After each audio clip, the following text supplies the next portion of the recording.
Hello les légendes, c'est Max. Je profite de la journée internationale du podcast pour vous faire un coucou et vous dire à quel point je suis heureux de vivre et de vous faire partager cette aventure du podcast Tennis Légende. Je l'avais dit lors du tout premier épisode.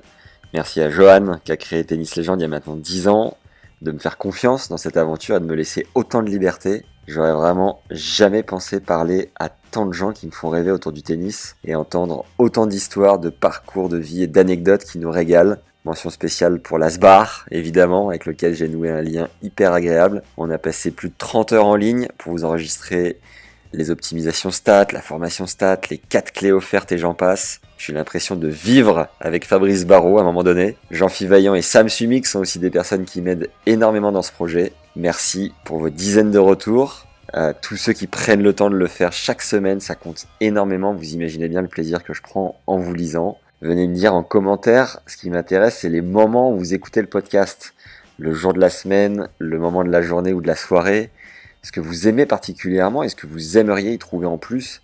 N'hésitez pas à me souffler des questions, des idées de questions d'invités ou autres, tant que tout ça est constructif, évidemment. Pour les news de la rentrée, on va travailler avec une régie publicitaire. Donc vous aurez un peu de pub dans les épisodes, mais rien de bien méchant. Vous avez dû le voir, on a lancé les masterclass Tennis Légende pour vous mettre à dispo le savoir et l'expérience des experts qui passent au micro, avec un nouveau cours tous les 15 jours. Vous avez une offre pour vous inscrire juste en dessous en description. L'idée, c'était d'aller un petit peu plus loin que les échanges que l'on peut avoir, parce que je me dis que voilà, chaque personne c'est tellement un privilège de l'avoir au bout du fil, que de pouvoir vous transmettre l'essence de son savoir, autant sur le circuit, en tant que joueur, en tant que coach, ou dans son métier à tout un chacun. Voilà, c'était vraiment une chance, une opportunité. Donc ce projet me tient à cœur, comme vous avez pu le comprendre, j'imagine. Sinon, voilà, comme d'hab, envoyez-nous des bonnes ondes, des likes, 5 étoiles et des mitasses en bout de course.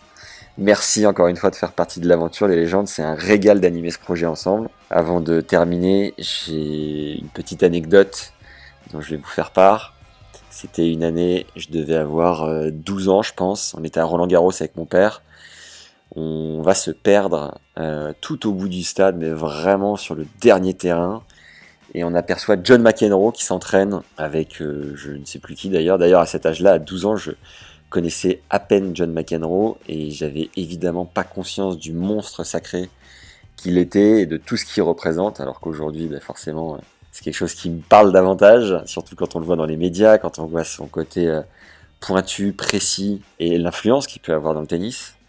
Et donc mon père me dit « Attends, mais c'est incroyable, faut absolument que tu aies une photo avec lui ». Et donc on profite d'une pause rafraîchissement où notre ami John en profite pour boire un coup, pour lui demander une photo. C'était à l'époque des appareils photo jetables, donc je pense que j'étais encore plus jeune, je devais avoir 10 ans. Ça devait être en l'an 2000. Et John nous dit, vous voyez pas que je suis en train de m'entraîner, vous allez attendre la fin, gentiment. On était que tous les deux avec mon père, il y avait strictement personne. Il était en anonymat complet, on était en fin de journée, le stade était quasi désert. Et on attend du coup 50 bonnes minutes, pas loin d'une heure. Je dis évidemment à mon père au moins 17 fois, bon, on y va maintenant, j'en ai marre. Et on finit par patienter. John se pointe face à nous au bout de, voilà, c'est ça, une bonne heure bien tapée.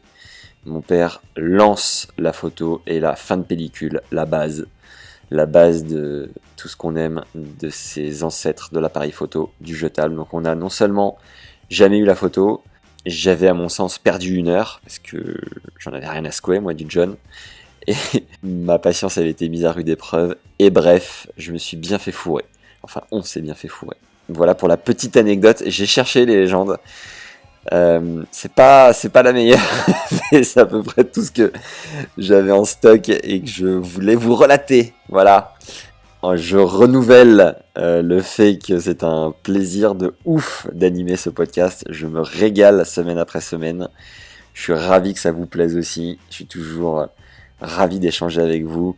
N'hésitez pas, je le dis à chaque épisode, mais c'est un vrai truc qui compte à venir. Et voilà, le fait qu'on échange et qu'on parle sur LinkedIn ou sur Instagram. Vous pouvez me retrouver à Max Zamora, Z-A-M-O-R-A sur LinkedIn ou Max Emia, E-T-M-I-A sur Insta. Et voilà, c'est toujours très très cool d'échanger ensemble et de savoir un peu qui nous écoute, quand, comment et d'avoir l'envers du décor, quoi. Voilà les légendes, prenez soin de vous On vous retrouve très vite. N'oubliez pas tous les liens en description pour aller chercher les ressources dont vous avez besoin. Et voilà, prenez soin de vous encore une fois et ciao.